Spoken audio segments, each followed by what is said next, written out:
Duke the Lost Engine.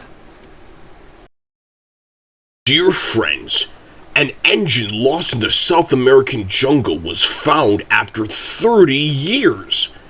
A tree had grown through its chimney, and hornets nested in its firebox. When mended, it gave good service for 30 more years. The Duke was lost too, not in the jungle, but in his own shed, which a landslide had buried. Not long ago, he was dug out and mended. His own railway had been pulled up, so he's now at the Thin Controllers. The author, the Reverend Wilbert Awdry. Grandpuff. Once upon a time, 3 little engines lived in their own little shed on their own little railway. Duke was brown, Falcon blue, and Stuart green. Duke was the oldest. He had been the first engine on the line and named after the Duke of Sodor. He was proud of this and wanted everything just so. Whenever the others did anything they shouldn't, he would say, "That would never suit his grace." Other engines came and went, but Duke outlasted them all. Stuart and Falcon used to call him Grandpuff. Duke was fond of them and tried to keep them in order. They were fond of him too, as he was so wise and kind. But they did get tired of hearing about his grace. Sometimes they would wink at each other and chant solemnly, "Engines come and engines go, Grandpuff goes on forever." "You impertinent scallywags," Duke would say indignantly. "Whatever are young engines coming to nowadays?" "Never mind, Grandpuff. We're only young ones." "Well, you'd better mind, unless you want to end up like number 2. "Oh, Grandpuff, whatever happened?" "Number 2, said Duke, "was American and very cocky. He rode roughly and often came off the rails. I warned him to be careful." "Listen, bud," he drawled. "In the States, we don't care a dime for a few spills." "We do here," I said, but he just laughed. But he didn't laugh when the manager took off his wheels and said he was going to make him useful at last. "Why? What did he do?" "He turned him into a pumping engine, that's what. He's still there behind our shed." Stuart and Falcon were unusually good for several days.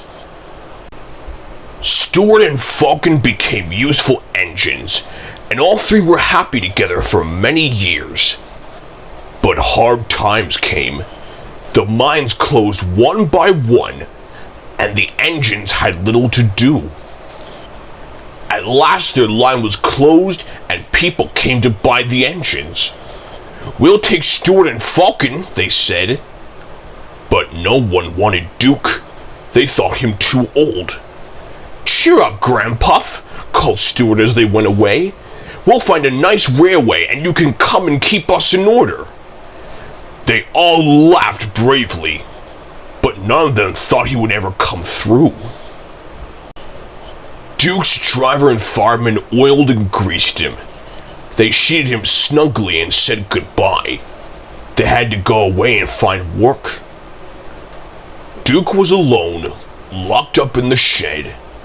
"Where's his grace?" he wondered. "It's not like him to forget me." But his grace had been killed in the war, and the new Duke, a boy, hadn't heard of this little engine. "Oh well," said Duke to himself, "I'll go to sleep. It'll help to pass the time." Years passed. Winter torrents washed soil from the hills over the shed. Trees and bushes grew around. You wouldn't have known a shed was there, let alone a little engine asleep inside it. Have you guessed about Stuart and Falcon? Yes, you're quite right. They came to the Thin Controller's railway.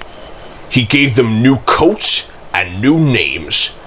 Stuart became Peter Sam, and Falcon Sir Handel. They prefer their new names. That was a long time ago, but they never forgot Grandpuff, and often talked about him when alone. They were excited to hear that the Duke was coming to Skarloey and Renee's 100th birthday, but most disappointed with the Duke that actually came. Well, he was only a man. But we must say no more, or we'll spoil the next story. Bulldog. Ever since Skarloey and Renee's had their 100th birthday, Peter Sam had been worried. He kept on saying that the real Duke never came. Rubbish, said Duncan. Of course he was real. All the same, Peter Sam persisted, he wasn't our Duke. Our Duke, said Sir Handel, is an engine. You're as bad as he is. All engine Dukes were scrapped. Ask Duck. Duck doesn't know everything, Skarloey put in quietly. Tell us about him, you two. Here's one of the stories that Peter Sam and Sir Handel told about Grandpuff. It happened when Sir Handel was new to the line. Now, have you remembered that in those days he was called Falcon and painted blue? You have? Now we can begin. The manager came to see him one day and said he was pleased with his work so far. Now, Falcon, he went on, you must learn the mountain road. Yes, please, sir, said Falcon, excited. So tomorrow you shall go double-heading on it with Duke. He'll explain everything. Falcon didn't like this. He thought Duke was a fusspot and a regular old fuddy-duddy. Duke's train was one for holiday makers. He called it the picnic. Falcon was ready when Duke arrived. Duke drew forward beside him. Listen, he said, the mountain road is difficult. You take the train and I'll couple in front. No, said Falcon, I'll lead. How can I learn the road with you lumbering ahead blocking the view? Suit yourself, said Duke shortly, but never mind the view. Attend to the track. Look at the track, he puffed again on starting. Never mind the view. Fusspot, fusspot, puffed Falcon on starting. Fuddy-duddy, fuddy-duddy, fuddy-duddy. They rattled through the first tunnel, looped round, recrossed the river, and into the second, climbing all the time. Their speed grew slower and slower. Don't dawdle, urged Falcon. No hurry, puffed Duke stolidly. The tunnel was curved and pitch dark. Falcon felt stifled. He wanted to get out. Presently, the light grew. 2 ribbons of track appeared ahead in the gloom. Watch the track, warned Duke. Fusspot, scoffed Falcon. The tunnel mouth grew larger and larger, till at last they burst into the sunshine. The line here swung sharply right. It was laid on the ledge cut in the hillside. Below lay the valley of which they had come. Track and buildings looked tiny like toys. No one quite knows what happened next. Duke says there must have been something on the track, and Falcon hadn't kept a good lookout. Falcon said he was dazzled, so how could he keep a good lookout? Anyway, their coaches had barely cleared the tunnel when Falcon lurched. His front wheels derailed, crunched over sleepers and ballast. He came to rest with one wheel uncomfortably near the edge. Duke had saved Falcon. Now he held on grimly with locked wheels and taut couplings. "Young idiot," he hissed. "Stop it! I can't hold it if you shake." Falcon tried hard to stop shuddering. Quickly, Duke's driver and fireman checked his wheels and strengthened the coupling between the two engines. "Thank you," said Duke. "Now I'll manage." With Duke secure, the two crews, held by a plate layer, propped up Falcon's front end. They were looking forward to a rest when Duke began wheezing in an alarming way. The fireman ran to his cab. "Water!" he cried. "We want water quickly!" The plate layer's cottage stood nearby. He explained to his wife, and the passengers borrowed jugs, buckets, kettles, saucepans, anything in fact which would hold water. They formed a chain from the well to the engine and passed him from hand to hand. The fireman meanwhile had reduced his fire and anxiously watched the gauge. It was hot and tiring work, for Duke needed many gallons. But at last the fireman shouted cheerfully, "We're winning! Don't weaken!" And they all set to work again with a will. They cheered again when the breakdown gang arrived. They showed other passengers how to help them lever Falcon back to the rails.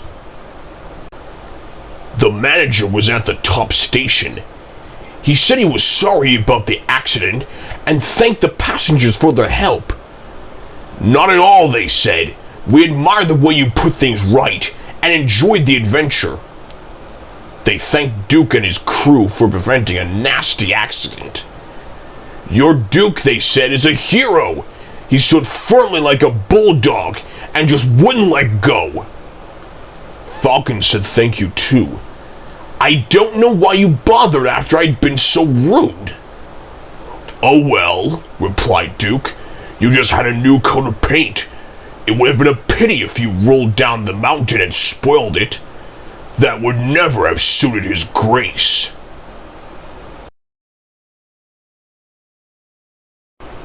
You can't win. Duke's picnic was a train for summer visitors. It was a special train. Many people came year after year just to see him. He always pulled it, even if he felt poorly.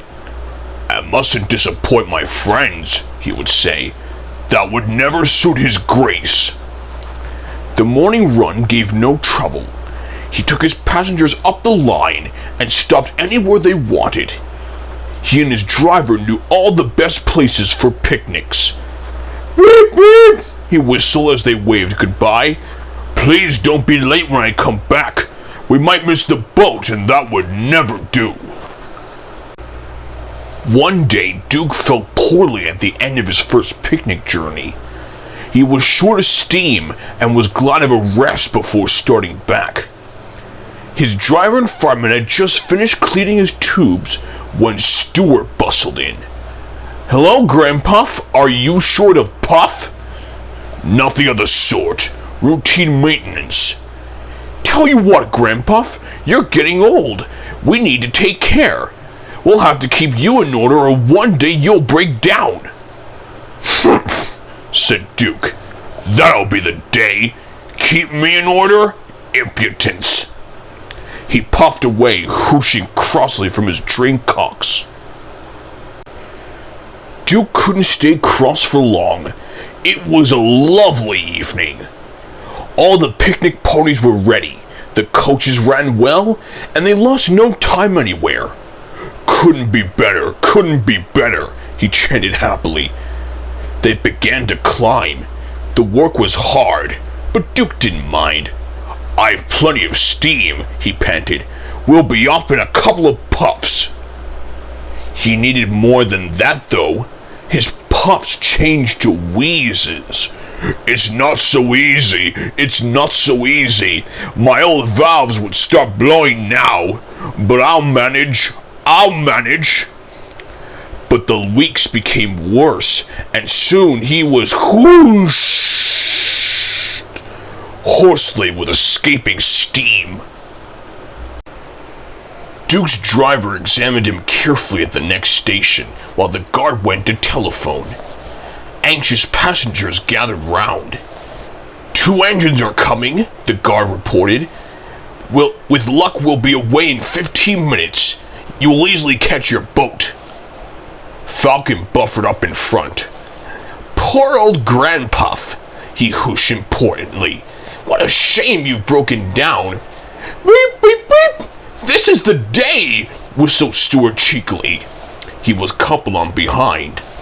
Beep, beep. Are you ready? Whistled Falcon. Beep, beep, beep. Yes, I am, replied Stewart, and away they went. Falcon had left his train at the middle station. Arrived there, the cavalcade split up. Falcon went down to the port with Duke's picnic, while Stewart headed Falcon's train with Duke coupled behind. Stewart was excited. Fancy me rescuing Grandpuff! This is the day! This is the day! This is the day! He chortled gleefully. Poor Grandpuff, he thought. He's much too old. We'll have to keep him in order now. Kindly but firmly, that's it. We'll allow him to have runs sometimes, but Falcon and I'll do the real work.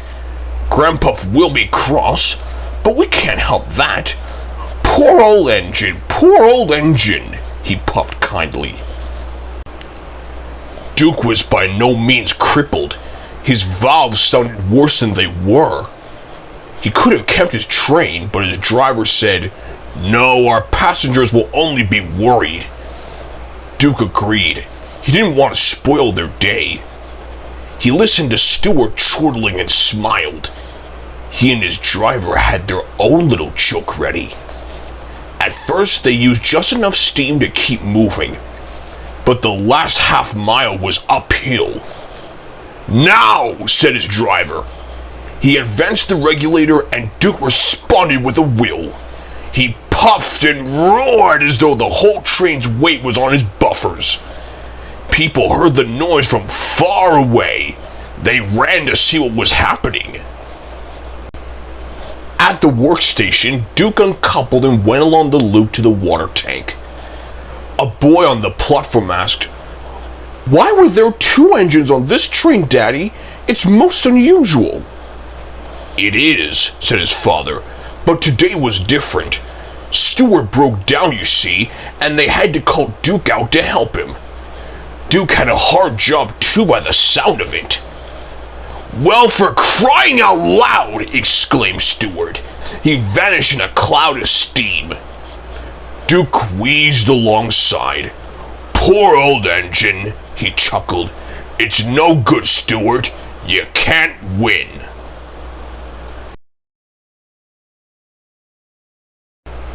Sleeping Beauty.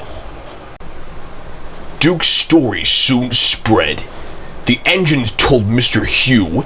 Mr. Hugh told the thin controller. The thin controller told the owner told his Grace told the small controller told the thin clergyman, and the thin clergyman told the fat one. That is why one morning the 2 clergymen and the small controller were looking at maps. "Our railway," said the small controller, "is laid on the bed of the old one, but swings round to end at the road south of that village. The old line kept straight on. It went north of the village and then to the mountains. The map showed the works at the old station.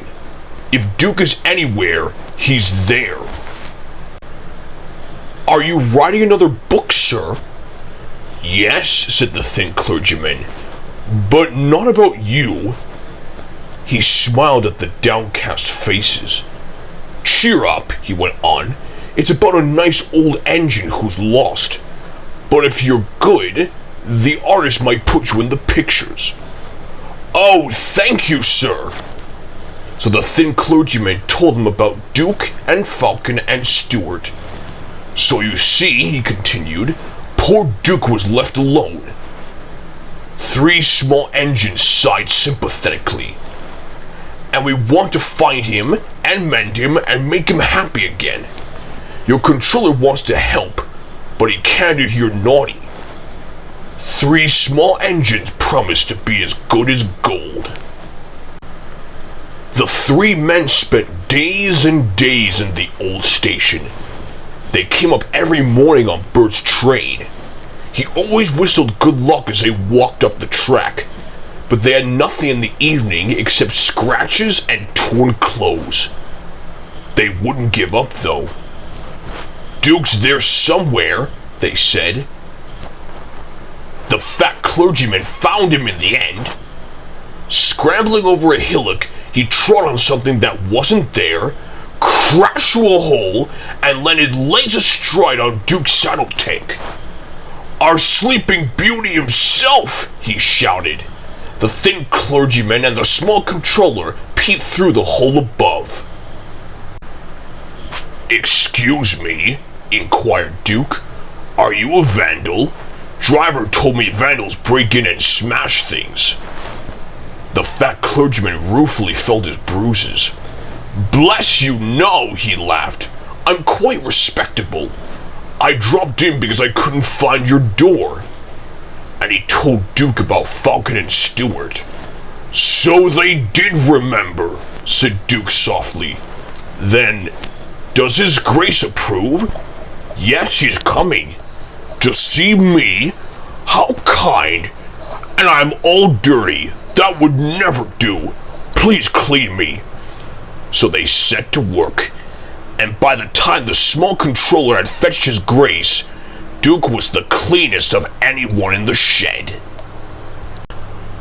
Early next morning, Mike brought workmen and tools. They enlarged the fat clergyman's hole, lifted Duke out, and put him on a low loader to take him away by road. "I'd be ashamed," Duke protested, "to travel by road. It's undignified." "I'm sorry, Duke," said His Grace, "but the small railway has no suitable trucks." Duke gave in then, but so many people came out and greeted him that he felt better. "So they still remember me," he thought happily. Donald was waiting with a flat truck. Everyone cheered when Duke was lifted onto it, and still more when he started along the big railway on the last stage of his journey to his new home.